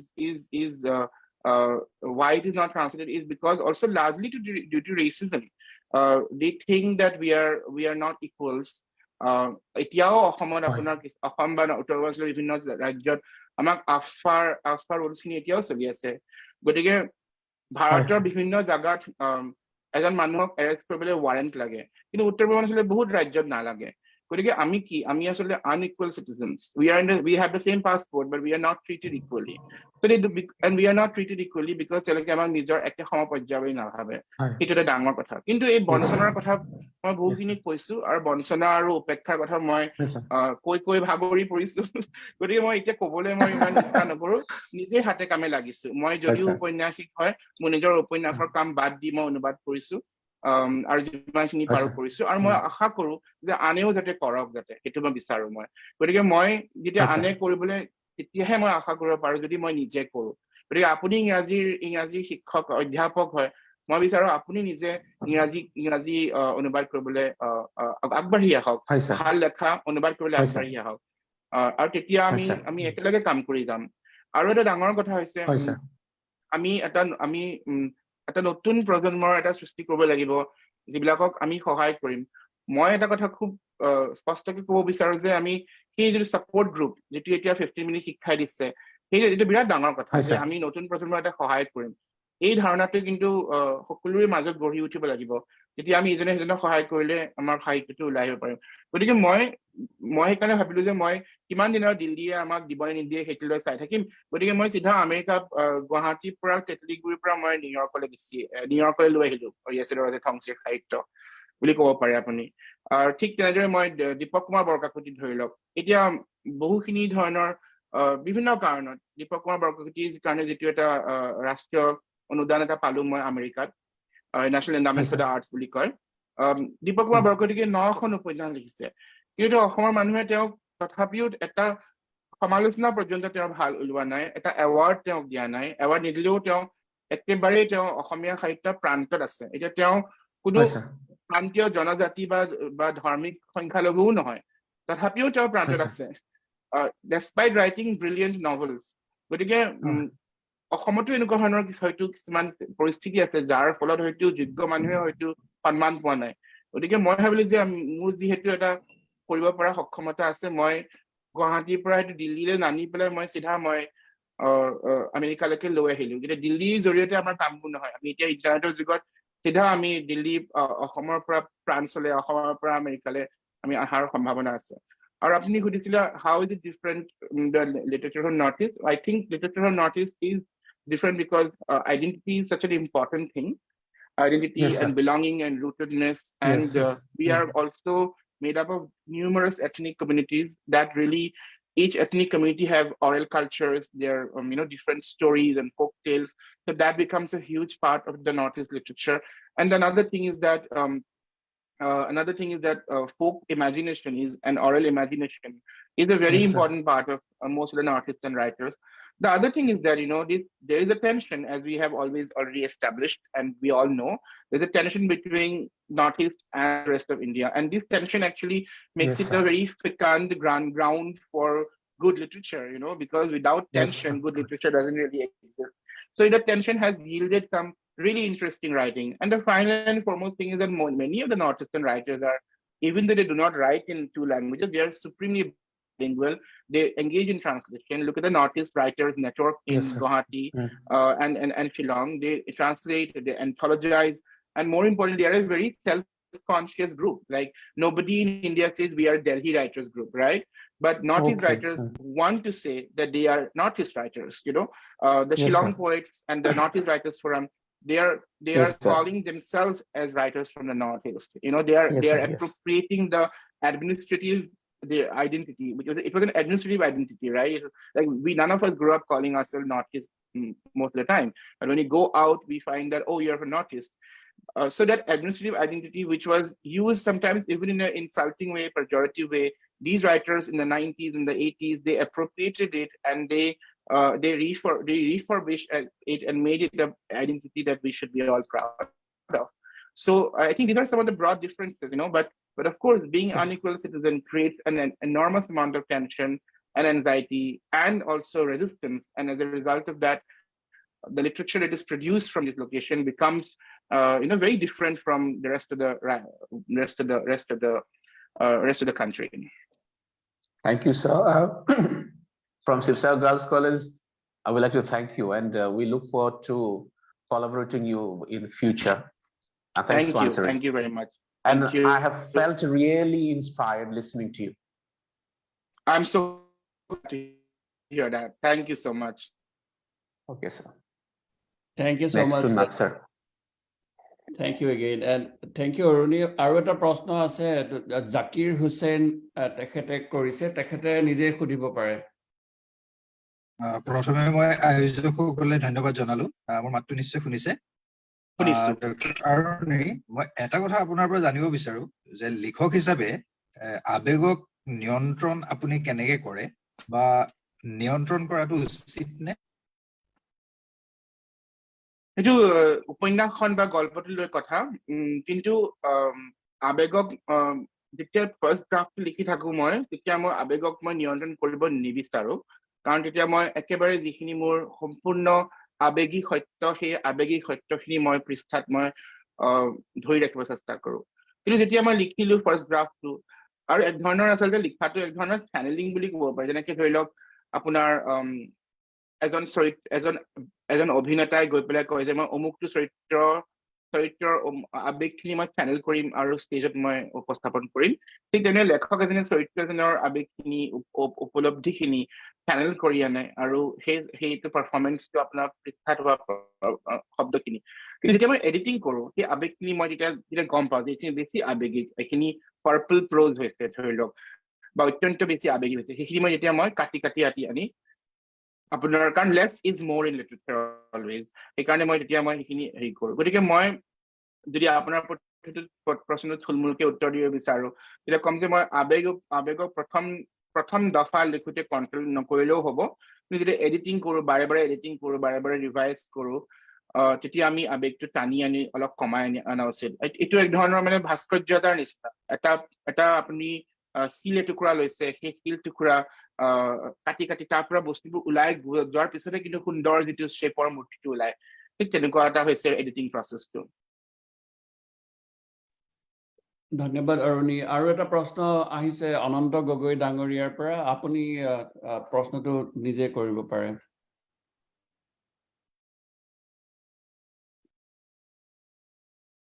Kashyap ডাঙৰীক ধন্যবাদ জনাইছো এই স্ক্ৰীনত শ্বেয়াৰ কৰিবলৈ আপোনাৰ সান্নিধ্য পায় আৰু লগতে আয়োজক সমিতিকো আন্তৰিক ধন্যবাদ জনাইছো মই জয়া গগৈ মহাবিদ্যালয়ৰ অৰ্থনীতি বিভাগৰ অধ্যাপক প্ৰবক্তা মই ইমান সাহিত্যৰ বিষয়ত ইমান জড়িত নহয় কেনে অনুবাদ সাহিত্য বিষয়ে আমি অসমীয়াৰ পৰা ইংৰাজীলৈ বা ইংৰাজীৰ পৰা অসমীয়ালৈ অনুবাদ কৰিবলৈ যাওঁতে প্ৰধানকৈ কেনেকুৱা ধৰণৰ আমি অসুবিধাৰ সন্মুখীন হওঁ আৰু আমি কেনেকুৱা ধৰণৰ সাৱধানতা এই দিশত অৱলম্বন কৰিব লাগে তাৰ বিষয়ে দুআষাৰ ক'লে ভাল লাগিব আৰু বিশেষকৈ আমি অৰ্থনীতি কিছুমান গ্ৰন্থ আমি অনুবাদ কৰা গ্ৰন্থ পাওঁ তাত মানে প্ৰকৃত যিটো ছবি সেইটো পৰিস্ফুট নহয় আমিও কেতিয়াবা ল'ৰা ছোৱালী ইংৰাজীৰ পৰা অসমীয়ালৈ অনুবাদ কৰি পঢ়াবলগীয়া হয় যথেষ্ট মানে তেনেকুৱা ধৰণৰ আমি কিছুমান অসুবিধাৰ সন্মুখীন হওঁ আৰু এটা কথা হ'ল কি বৰ্তমান ভাৰতত আমি দেখিছো যে ইঞ্জিনিয়াৰিং আৰু মেডিকেল পাঠ্যক্ৰমসমূহ মাতৃভাষাত পঢ়োৱাৰ ব্যৱস্থা কৰা হৈছে এই দিশত কিমান সফল হ'ব পাৰে আপুনি তাৰ বিষয়ে দুই এষাৰ মন্তব্য দিলে আমি সুখী হ'ম নিশ্চয়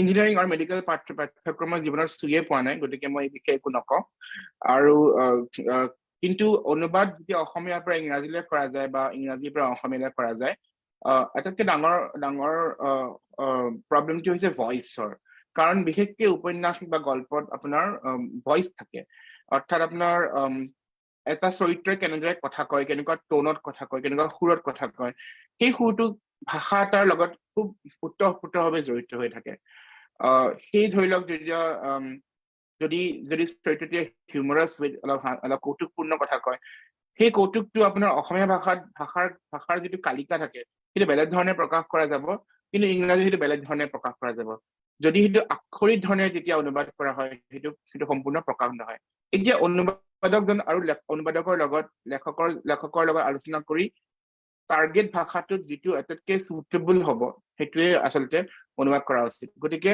মই ভাবো যে টাৰ্গেট লেংগুৱেজটো একেবাৰে গুৰুত্বপূৰ্ণ টাৰ্গেট লেংগুৱেজটোত এই কথাখিনি ফুটি উঠিব পাৰিব লাগিব এতিয়া ধৰি লওক অসমীয়া উপমা এটা থাকিব পাৰে আৰু উপমাটো থাকিলে সেইটো উপমাটো যদি অসমীয়া একেবাৰে খাঁটি অসমীয়া বস্তু এটা সেই উপমাটোত ব্যৱহাৰ হয় তেতিয়া মই ভাবো যে যদি কোনোবা মিউট কৰিব লাগিছিলে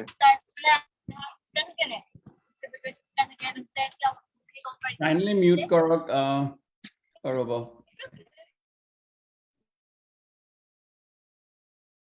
Yeah. ঠিক আছে গতিকে সেই উপমাটো ধৰি লওক একেবাৰে খাটি অসমীয়া হাড়ে হিমজুৱে গাঁৱৰ এটা উপমা কিন্তু ধৰি লওক পলিছ ভাষাত বা জাৰ্মান ভাষাত এইটো তেওঁলোকে বুজি নাপাব তেতিয়া কলম্বিয়া বিশ্ববিদ্যালয়ৰ অধ্যাপিকা অনুবাদকৰ অধ্যাপিকা সুজান বাৰ্নস্কি বুলি তেওঁৰ নাম তেওঁ কৈছে যে অনুবাদকে এটা কাম কৰে সেইটো ষ্টেলথ গ্লছিং বুলি কয় ইংৰাজীত আৰু ষ্টেলথ গ্লছিংটোৰ জৰিয়তে কি হয় দুই এটা বাক্য যোগ দি পেলাই সেই কথাটো বুজাই দিয়ে ইনডিৰেক্টলি যাতে মানে লেখক পঢ়ুৱৈজনে দ্বিধা অনুভৱ নকৰে বুজাটো বা আপুনি যদি একাডেমিক ক্ষেত্ৰখনত অনুবাদ কৰা দেখা যায় তেতিয়া একাডেমিক যদি অনুবাদ কৰে তেতিয়ালৈকে গ্লছাৰী এটা দিয়ে মই গ্লছাৰী দিয়াৰ বিৰোধী কাৰণ তেতিয়া আপোনাৰ অনুবাদকে লেখক এজনে পঢ়ুৱৈ এজনে যেতিয়া এটা লেখাৰ সম্পূৰ্ণ ভিতৰত সোমাই থাকে তেতিয়া আচলতে তেওঁলোকে মানে সেই বস্তুটো ৰক্ষা সাধন কৰাৰ পৰা কিছু পৰিমাণে হলেও মানে ওলাই আহিব লগা হয় গ্লছাৰী থাকিলে মই সেই ষ্টেলথ গ্লছিংটো আপোনাৰ অৰহান পামুকৰ ট্ৰান্সলেশ্যনত খুব সুন্দৰকে দেখা পোৱা যায়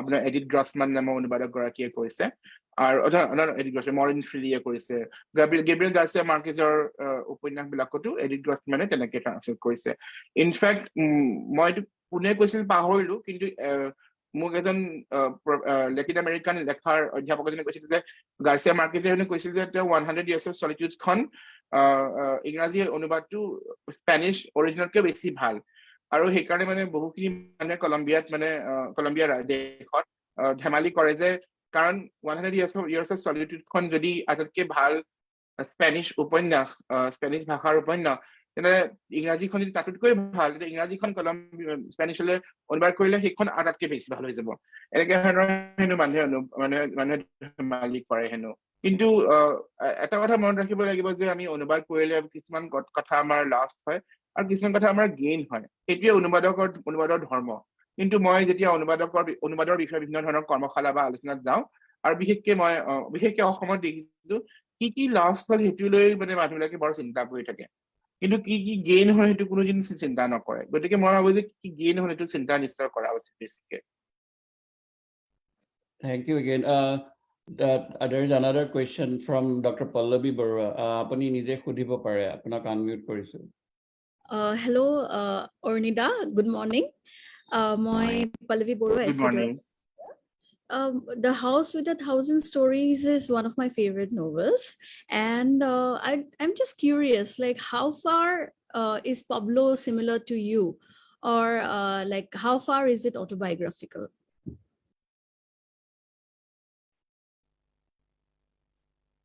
I don't know. I think I find much more similarity. Thank you for that. It's your favorite novel.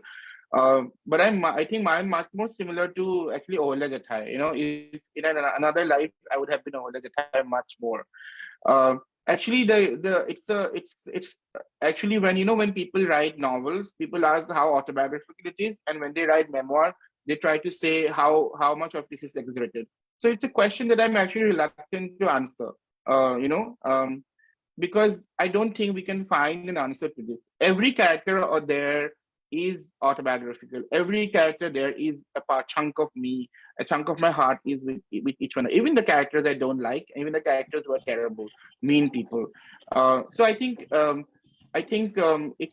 I never think that it is I don't write autofiction, absolutely not. So this is a question that I'm actually unable to answer as well as reluctant to answer. So and I apologize. That's your trade secret, is it like that? No, there is no great secret. It's all out in the open. I write many autobiographical essays. So if somebody wants to compare, they should compare.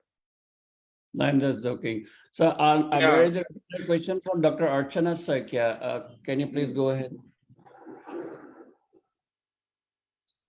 Hi, namaskar. নমস্কাৰ হয় মই আসলতে গাড়ী চলাই আছো তাৰ মাজতে খুদি আছো মিছেছৰ ফোন নাম্বাৰ মোৰ নাম্বাৰটো জয়েন কৰিব পৰা নাছিলো আসলতে প্ৰশ্ন বহুপুৰে আহিছে আপোনাক এনেকৈ পাই এতিয়া কথা হল মানে অসমৰ বিভিন্ন সাহিত্য পুৰণাৰ পৰা শংকৰদেৱৰ পৰা আজিলৈকে বিভিন্ন অনুবাদে বিভিন্ন কাম কৰে হেতু আমি ধাৰণাটো কৰিছো কিন্তু সাম্প্ৰতিক ক্ষেত্ৰত সাহিত্যৰ ক্ষেত্ৰত বিভিন্নজনে বিভিন্ন কাম কৰি আছে আপুনি কোনটো ক্ষেত্ৰত নাটকেই বোলক উপন্যাসেই বোলক গল্পই বোলক এই বিশ্ব সাহিত্যলৈ পৰিচিত কৰিবলৈ আমি মানে আপোনাৰ কোনখিনিয়ে খুদুৱাই আছে মানে কৰিবলৈ মন গৈছে একেবাৰে নতুন কামত নিশ্চয় একেবাৰে নতুন চাম বুলি ক'বলৈ গ'লে মই আচলতে একেবাৰে নতুন নহয় আব্দুল সামাদৰ গল্প মই অনুবাদ কৰিবলৈ খুব আগ্ৰহী মই কৰিছো 3টা গল্প আৰু তেওঁৰ লেখাবিলাক মই বাহিৰলৈ লৈ যাবলৈ বিভিন্ন ভাষাত ওলোৱাটো মই আশা কৰো কিন্তু নতুনতকে বেছি পুৰণা ইমান ভাল ভাল আছে নতুনো আছে কিন্তু পুৰণাবিলাকেই অনুবাদ হোৱা নাই অসমীয়া সাম্প্ৰতিক আৰু এছে দৰজত থংছৰ গল্প মই অনুবাদ কৰিছো মই তেওঁৰ আলবোৰ লেখাও মই অনুবাদ কৰি দিছো অনুৰাগ পূজাৰীৰ খুব ভাল গল্প আছে সেইবোৰ একেবাৰে অনুবাদ হোৱা নাই আৰু তুলনামূলকভাৱে পূজাৰী আৰু থংছিতকে আব্দুল সামাদ কিছু পৰিমাণে নতুন গতিকে মই আব্দুল সামাদৰ কথাই আপোনাক ক'লো তেওঁৰ গল্প মই ভাবো যে আমি অনুবাদ কৰা উচিত পঢ়া উচিত আৰু যিখন সমাজৰ বিষয়ে তেওঁ লিখে সেইখন সমাজৰ প্ৰতি আমি যিমান পাৰো সিমান তেওঁলোকৰ সেই সমাজখন বুজা উচিত আৰু সেইকাৰণে তেওঁ লেখা হৈছিল অত্যন্ত গুৰুত্বপূৰ্ণ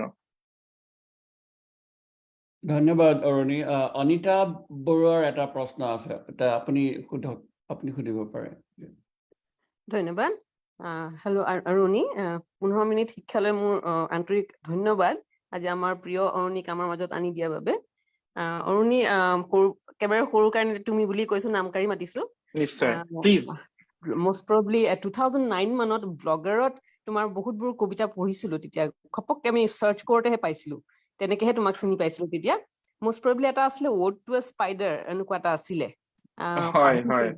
কিন্তু মই সেই পুৰণা বিলাক বিচাৰিলে এতিয়া নাপাওঁ আমি ক'ত পাম সেইখিনি পঢ়িব পাম নেকি সেইবোৰ ময়ো নাজানো ক'ত আছে মানে ইন্টাৰনেটৰ ক'বাত হেৰাই গ'লগে সেইবোৰ মানে ময়ো নাজানো ক'ত আছে কেতিয়াবা বিচাৰিলে এতিয়া আকৌ বিচাৰিবলৈ চেষ্টা কৰোঁ যে খুব ভাল লাগিছিলে এইখিনি কেনেবাকে যদি পাওঁ হয় সেইবোৰ মই আন্ডাৰ গ্ৰেজুৱেট থাকোতে মই লিখা আৰু মই লিখিছিলো খুব মই আৰু বহুত কবিতা লিখিছিলো মই হয়তো মোৰ মেনুস্ক্ৰিপ্ট কিছুমান আছে মই তেতিয়া মই সেইবোৰ গোটাই পেলাই মই প্ৰকাশ কৰিবলৈ চেষ্টাও কৰিছিলো আই থিংক কৰবাত মেনুস্ক্ৰিপ্টটো জিমেইলৰ কোনাত হয়তো মেনুস্ক্ৰিপ্ট এখন সোমাই আছে হয়তো তাতে ওলাব পাৰে কিন্তু নিশ্চয় মই ওলাবলৈ পালে ভাল পাম আৰু মানে ধন্যবাদ আপুনি যে ইমান দিনৰ পৰা মোৰ লেখা পঢ়ি আহিছে তাৰ কাৰণে বহুত বহুত ধন্যবাদ থাকিলে আৰু আগলৈ যাতে পঢ়ি থাকে ডেফিনেটলি থ্যাংক ইউ সো মাচ থ্যাংক ইউ অৰুণী এটা প্ৰশ্ন আছে যে তুমি ৰিসেন্টলি এই যে কিবা এন্ডাউমেন্ট এটা পাইছা you talk quickly about it can you say a little bit more about that sure এইটো national endowment for the arts বুলি কয় আৰু প্ৰত্যেক বছৰে 22 জন মানুহক আমেৰিকা যুক্তৰাষ্ট্ৰৰ 22 জন মানুহক এই এন্ডাউমেন্টটো দিয়ে আৰু তেওঁলোকে এটা প্ৰজেক্ট এটা প্ৰপ'জ কৰে মই দীপক কুমাৰ বৰকাকতিৰ উপন্যাস উদ্ভাসিত উপকূলখন মই প্ৰপ'জ কৰিছিলো অনুবাদ কৰিবলৈ আৰু দীপক কুমাৰ বৰকাকতি হয়তো নামটো সকলোৱে নাজানিব পাৰে কিন্তু তেওঁ 9খন উপন্যাস লিখিছে প্ৰায়ে তেওঁ প্ৰান্তিকত উপন্যাসবোৰ ধাৰাবাহিক ৰূপে প্ৰকাশিত হয় আৰু তেওঁ মিজোৰামত প্ৰায়ভাগ সময় থাকিছিলে এতিয়া আজিকালি গুৱাহাটীত চামনত থাকে তেওঁ হিষ্টৰিকেল উপন্যাস লিখে আৰু তেওঁৰ উপন্যাসখন উদ্ভাসিত উপকূল উপন্যাসখন অসমলৈ অহা আমেৰিকান বেপ্টিষ্ট মিছনাৰী বিলাকৰ জীৱন লৈ পেলাই লিখা তাৰ ভিতৰত তেওঁ আমাৰ সকলোৰে পৰিচিত নেথন ব্ৰাউন আৰু আপোনাৰ মাইলছ ব্ৰনছন এই দুজন ব্যক্তিৰ জীৱনক লৈ অসমত থকা সময়ছোৱালৈ তেওঁলোকে অৰুণোদয়খন কেনেকে তেওঁলোকে প্ৰকাশ কৰিছিলে কি ধৰণৰ সমস্যাৰ সন্মুখীন হৈছিলে এইবিলাক সকলোবিলাক সামৰি ধৰি তেওঁ উপন্যাসখন লিখিছে আৰু মই সেই প্ৰপ'জেল দিলো আৰু এইটো প্ৰপ'জেলটো মানে এতিয়ালৈকে ভাৰতৰ এইটো মানে পৃথিৱীৰ সকলো ভাষাকে দিয়ে তেওঁলোকে কিন্তু এতিয়ালৈকে 1960s মানৰ পৰা হয়তো 40-45 বছৰ ধৰি এই অনুদানটো মানে আমেৰিকান গভৰ্ণমেণ্টে আগবঢ়াই আহিছে অনুবাদক আৰু সাহিত্যিক গল্প লেখকসকললৈকে কিন্তু এতিয়ালৈকে কোনো এজন অসমীয়া লেখকেও পোৱা নাছিলে আৰু কোনো এজন অসমীয়া অনুবাদকেও পোৱা নাছিলে গতিকে মই সেইটো পাই পেলাই খুবেই সুখী আৰু এক ধৰণৰ ৰেকৰ্ড এটা থাকি গ'ল এতিয়ালৈকে হিন্দী বঙালী তামিল মালায়ালাম পাঞ্জাবী উৰ্দু উৰ্দু কিন্তু পাকিস্তানৰ উৰ্দু লেখক এজনক দিছিলে এইকেইটা ভাষাৰ অনুবাদক বা এইকেইটা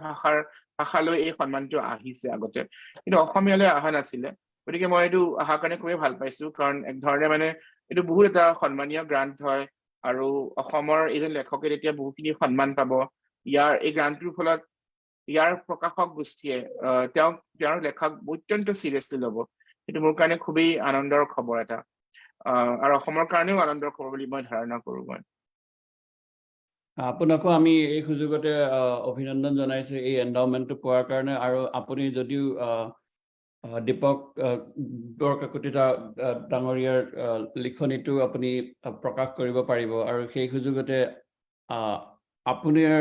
আপোনাৰ কাৰণে সেইটো সম্ভৱ হৈ উঠিব সেইকাৰণে আপুনি ডেফিনেটলি ধন্যবাদৰ পাত্ৰ আমাৰ সকলোৰে ধন্যবাদ thank you so much I think এইকেইটা প্ৰশ্নই দেখিছো এটা last question from my side আমি সকলোৱে যদিও সাহিত্য চৰ্চা আমি সকলোৱে নকৰোঁ বাট চাকৰিৰ খাতিৰত বা যিকোনো কথাতে আমাৰ সকলোৰে কিবা কিবি লিখাৰ দায়বদ্ধতাটো থাকেই যে মানে এইটো সাইন্টিফিক ৰাইটিঙেই হওক বা কোনোবাই যদি ইকনমিক্সত আছে তেওঁ লিখিব লাগে বা বেলেগ বেলেগ যি বিষয়তে হওক মানে লিখাটো থাকে কিন্তু maybe মানে এইটো কি কয় what are the disciplines আপুনি কৈছিলে এবাৰ যে ডিসিপ্লিন থাকিব লাগিব লিখিবলৈ হলে so what can you say a little bit more about it what are the disciplines that somebody should have to be to write thank you absolutely for that thank you so much for the question discipline মানে এটা বিশেষ সময় থাকিলে ভাল হয় আৰু সেই ডিসিপ্লিনটো লগত ময়ো ডিসিপ্লিন হ'বলৈ মই চেষ্টা কৰো মাজে মাজে মই বিফল হওঁ কিন্তু এটা সময় ঠিক কৰি ল'ব লাগে দিনটো আৰু সেইটো মানে মানুহে নিজেই গম পায় যে ৰাতি মই বেছি ভালকে লিখিব পাৰো বা কিছুমানে গম পায় যে মই দিনত বেছি ভালকে লিখিব পাৰো বা ৰাতিপুৱা বেছি ভালকে মোৰ লেখাবিলাক ভাল পাই ওলাই গতিকে সেইটো ঠিক কৰি ল'ব লাগে আৰু যিমান পাৰে সিমান মানুহে সেইটো সেই ডিসিপ্লিনটো মেইনটেইন কৰিব লাগে যে মই এইখিনি সময়ত মই লিখিম আৰু এটা ডাঙৰ কথা হৈছে মানুহে নিজৰ লিখাৰ সৈতে এটা মধুৰ সম্পৰ্ক থাকিব লাগিব মই যদি লিখাৰ প্ল্যান কৰো যে আজি মই এইটো চেপ্টাৰ মই লিখিম কোনোবাই যদি মোক আহি কয় যে বিৰাট ভাল পাৰ্টি এটা হ'ব তই বলচোন মোৰ অত্যন্ত বিশ্বস্ত বন্ধু নহলে আনন্দ পাওঁ মই আৰু লিখি পেলাই টেবুলত বহি সেই চৰিত্ৰটো সৃষ্টি কৰি বিন্যাস ঘটাই কাহিনীটো আগবঢ়াই লৈ গৈ মই যিমানখিনি আনন্দ পাওঁ সেইটো সেই বিমলানন্দ বুলি যে কয় সেইটো মই আপ্লুত হৈ যাওঁ সেইকাৰণে মই লিখো আচলতে আৰু 2 নম্বৰ কথাটো হৈছে মই একাডেমিক লেখাও লিখো আৰু মই যি কাম কৰো মই যদি ভাল নাপাওঁ সেই কামটো নকৰো গতিকে ইনস্পায়াৰ্ড একচন লাগে সেইটো ডাঙৰ কথা কিন্তু যদি কিছুমান মানুহে হয়তো নিজৰ কামৰ কাৰণে লিখিব লগা হয় এতিয়া বহুত একাডেমিকে পেপাৰ লিখিব লগা হয় সেই পেপাৰবিলাক সদায় লিখা নহয় গৈ পেলাই বা হয়তো খুব টেনচনত লিখা হয় দৌৰাদৌৰিকে যদি সদায় যদি অন্তত 1 ঘণ্টা হলে লিখে তেতিয়া কিন্তু সময়মতে কামবোৰো হয় ৰিভাইজো কৰিব পাৰে কপি লিটাৰ সোনকালে পঠাব পাৰে সেইটো এটা কথা গতিকে লিখা বস্তুটো এটা আৰ্ট হয় লাগিলে সেই একাডেমিক পেপাৰে নহওক কিয় তাতো আৰ্ট থাকে বুলি মই বিশ্বাস কৰো কিন্তু সেই আৰ্টটো আমি সদায় যিমান সেই আৰ্টৰ লগত আমাৰ সম্পৰ্ক থাকিব সিমান বেছি ভাল হৈ যাব আমেৰিকাত বহুত লেখক বিলাকে তেওঁলোকে নিজৰ লেখাটো ৱৰ্ক বুলি কয় মই ৱৰ্ক বুলি নাভাবো আচলতে মোৰ কাৰণে ৱৰ্কটো হৈছে পৰীক্ষাৰ বহি চোৱা সিলেবাস বনোৱা ডিপাৰ্টমেন্টৰ একেবাৰে বৰিং মিটিং বিলাকত যোৱা তাত গৈ পেলাই বিভিন্ন ধৰণৰ পলিচি আলোচনা কৰা সেইবোৰ মোৰ কাৰণে বিৰাট প্ৰচণ্ড মানে বিৰক্তিকৰ কাম কৰিব লগা হয় কাৰণে কৰো কাৰণ মইতো আৰু হেৰি নহয় ডেন ব্ৰাউন নহয় যে মই থ্ৰিলাৰ লিখো গতিকে মই সেই 1 মিলিয়ন কপিজ বেষ্ট সেলিং এতিয়ালৈকে হোৱা নাই গতিকে মই তেতিয়ালৈকে নহয় তেতিয়ালৈকে চাকৰিটো মেইনটেইন কৰিব লাগিব কিন্তু বাকীখিনি মোৰ যিখিনি কাম মই ল'ৰা-ছোৱালীক পঢ়াবলৈ যোৱা সেইখিনি মই খুব আনন্দৰে কৰো কাৰণ মই খুব ভাল পাওঁ আৰু মই গৈ পেলাই মই চৰিত্ৰ বিন্যাসৰ কথা কওঁ কাহিনী কথা কওঁ যিবিলাক কথা মই ৰাতিপুৱা টেবুলত উঠি মই চিন্তা কৰো সদায় গতিকে মই সেই লিখাৰ লগত সেই মধুৰ সম্পৰ্কটো টিচিঙৰ লগত সেই মধুৰ সম্পৰ্কটো লাগিব আৰু most of the time nowadays I'm old enough I'm 38 years old I refuse everything I don't want to do That's the most wonderful thing. I'll sit and watch Netflix, but I'll still not do something that will even pay me. You can't pay me enough to do something that I don't want to do. I just don't give a damn anymore. সেইটোৱে কিন্তু মোৰ জীৱনটো মানে অত্যন্ত ধুনীয়াকে সলাই পেলাইছে আৰু everything I do is wonderful and every day is a vacation. আৰু সেইকাৰণে মই ভাবো যে আমি ইনস্পায়াৰ্ড একচনটো বিৰাট জৰুৰী আৰু নিজৰ কামৰ সৈতে নিজৰ আৰ্টৰ সৈতে মধুৰ সম্পৰ্ক থকাটো খুব জৰুৰী আৰু মোৰ সেই সম্পৰ্কটো আছে সেইকাৰণে মই প্ৰত্যেক দিনাখনে মই যদি ৰাতিপুৱা শুই উঠি মই বিছনাৰ পৰা মই দৌৰি পেলাই মই আহোঁ মই চাহটো খাবলৈ পাহৰি যাওঁ আৰু মই চৰিত্ৰবিলাকৰ সৈতে মই কথা পাতো লিখো ধন্যবাদ অৰুণি শুনি ভাল লাগিলে কথাটো এটা প্ৰশ্ন জিতেন ৰয়ে সুধিব খুজিছে so maybe Jiten Roy Sure. Hi, Aruni. Let me first quickly introduce myself. My name is Jiten. I live in Chicago area. I went to Curtin College in 87, 89. So Srifat and I, we lived in the same hostel. After that, I went to IIT Kharagpur. One thing you mentioned that you spent some time in Mayang area in your childhood. So actually, I grew up in that area, Mayang Moja. I actually, when you mentioned that, I immediately felt some connection with you. So can you, can you share some like memories from your childhood from Mayang and how did it influence your literary work? That is one question. Another thing I saw in some interview, you mentioned that you're a big foodie and you love to cook. You also mentioned about cooking some duck curry. So I found it very interesting. So maybe you can share with this group about your love for food and, our love for cooking, to get some insight into your personal life. Sure. I mean, thank you so much. I'm so thrilled to know that you spent some time in Mayang Moja. Please get in touch through Rifadda. He has my number and email ID. I would love to talk to you. Sure. I'd love to. I would love to get in touch with you. Where did you grow up? Like my grandmother's village is Hatimuria. Okay. So actually, like between Mayang and Jagi Road, there is a place called Boha Borpak. Yes, I grew up in that area. I have a jathai there. I have aunts there in Boha. Yeah. So okay, Boha, awesome. Boha is a place, and there's my a Ganesh grandmother temple. is from, I don't know if you know. Yes, there is a famous Ganesh temple. Ganesh Mandir. Yes, it's there. Yeah. So we used to walk actually through those areas to Hatimuria because there were no buses available. So you had to walk for almost like 6 hours, 7 hours. I don't know how we used to do it. We're like superhuman at that point of time, probably. Yeah, I used to walk to my school as well. Yeah, we used to walk, and I don't know how the hell I managed to do that. But now I can't even walk 1 kilometer. But anyway, so Hatimuria is my grandmom's village. I've spent actually a lot, and to answer your question, I have written a whole novel about it. So please, I would be delighted if you read it. It's called The House with 1,000 Stories. You can find it online. It's published by Penguin. So that really is a repository of my memories for sure. So there's a lot I have to say. I don't know what to say. I've spent so much time there. My cousins are still there. I even went in December. I went again in June to Mayang to meet my cousin. So it's my family. I'm from there in some ways. Yeah. Okay. Awesome. And about your food, love for food. Oh, and, yes. Yeah. I think we all love food, definitely. But you also cook, it's so that's Yeah, I mean, it was especially, I always loved food, and it was more of a necessity to cook food that is healthy because I'm very suspicious of the food in America. Everything is like GMO or God knows what.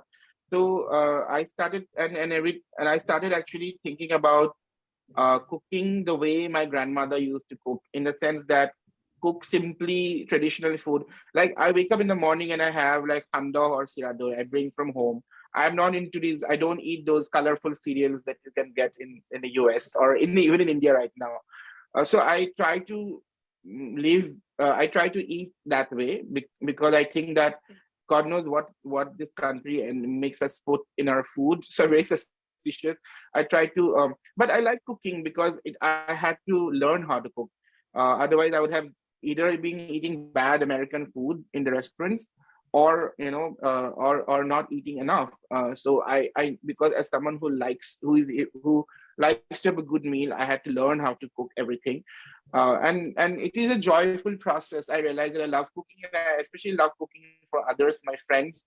So I love doing that, and And during the pandemic, I tried and experimented a lot with different things. So my whole Instagram was full of food, yeah. But I don't know what else to say. I'm not necessarily a specialist, but I try to go. I found mosondori in a Chinese restaurant. I was so stunned and never found it again. But I found mosondori in a Chinese restaurant and had it. I definitely go to Chinese store. I go to Chinese store to buy a lot of the herbs that we actually can similar to Assamese food. Yeah, in some ways it is a reliving of Assam also. In some ways it makes me connect to home. That I cook. I cook all kinds of food, but for most of the time, it is a traditional Indian or Assamese food I cook at home. Thank you. It's such a joy and inspiring to listen to you. Thank you so much. Thank you so much, Jitendra. Thank you so much. Thank you. It has been a long time that we even met. So actually, yes. Jitendra was my senior in Cotton College, and we used to play table tennis on that veranda in SRB College, and you used to be very back in those days. So I think no, thank you again, Jitendra, for joining us today. Aru আমি আজিৰ অনুষ্ঠানৰ almost মানে সামৰণিত অনুষ্ঠিত হৈছে। So মই request কৰিম যে হিৰণ্যনাথ দাক তেখেতে যদি অনুষ্ঠানৰ সামৰণি মাৰে। হিৰণ্যদা প্লিজ। ধন্যবাদ ৰিফাত আৰু আৰুণি, তোমালৈ অশেষ ধন্যবাদ। ইমান সময় তুমি আমাক দিলা। আমাৰ ল'ৰা ছোৱালীবিলাকক, আমাৰ যিসকল এই অনুষ্ঠানটোত উপস্থিত আছে তেখেতসকলক দিলা। তোমাৰ জীৱনৰ কাহিনী ক'লা, তোমাৰ সাহিত্য কৰ্মৰ কথা ক'লা, সাহিত্য সৃষ্টিৰ কথা ক'লা। অতি সুন্দৰকে আটাইখিনি কথা সামৰি তুমি আমাক এই সময়খিনি দিয়াৰ কাৰণে 15 মিনিট শিক্ষাৰ তৰফৰ পৰা তোমাক ধন্যবাদ জ্ঞাপন কৰিছো। আমি আশা ৰাখিছো যে অনাগত দিনত আমি আকৌ তোমাক পাম আমাৰ মাজত। আমাৰ ছাত্ৰ ছাত্ৰীসকলক বিশেষকে আমাৰ এই যিটো মঞ্চ, এই মঞ্চটোৰ উদ্দেশ্যই হৈছে যে অসম বা উত্তৰ পূৰ্বাঞ্চলৰ ছাত্ৰ ছাত্ৰীসকলক কিছু পৰিমাণে হলেও যাতে কিছু কথা জনাব পৰা যায়। আমি বাহিৰত থকা মানুহ, গতিকে বাহিৰত থাকি আমি কৰিব পৰা কাম অতি সীমিত, আৰু এই প্ৰচেষ্টাত তুমি জড়িত হোৱাৰ কাৰণে আমি অতি আনন্দিত, আৰু তাৰ কাৰণে আকৌ ধন্যবাদ জনাইছো। আমাৰ পৰৱৰ্তী অনুষ্ঠান হ'ব এপ্ৰিলৰ 30 তাৰিখে। এই অনুষ্ঠানত বক্তৃতা দিব গুৱাহাটী বিশ্ববিদ্যালয়ৰ ইতিহাস বিভাগৰ অধ্যাপক ৰাজীৱ সন্দিকৈয়ে। আশা ৰাখিছো আমাৰ শিক্ষাৰ্থীসকলে, আমাৰ সহযোগী মহাবিদ্যালয়সমূহে তেওঁলোকৰ শিক্ষাৰ্থীসকলৰ মাজত পৰৱৰ্তী অনুষ্ঠানৰ প্ৰচাৰ কৰিব আৰু আমাক অংশগ্ৰহণ কৰি আমাৰ যি এই প্ৰচেষ্টাত সহায় কৰিব। ধন্যবাদ সকলোলৈকে। শুভ সন্ধ্যা জনালো অসমত থকা সকলোলৈ, আৰু আমেৰিকা যুক্তৰাষ্ট্ৰত থকা সকলোলৈকে এটা শুভ দিনৰ বহুত ধন্যবাদ, শুভকামনা জনালো। ধন্যবাদ। বহুত ধন্যবাদ।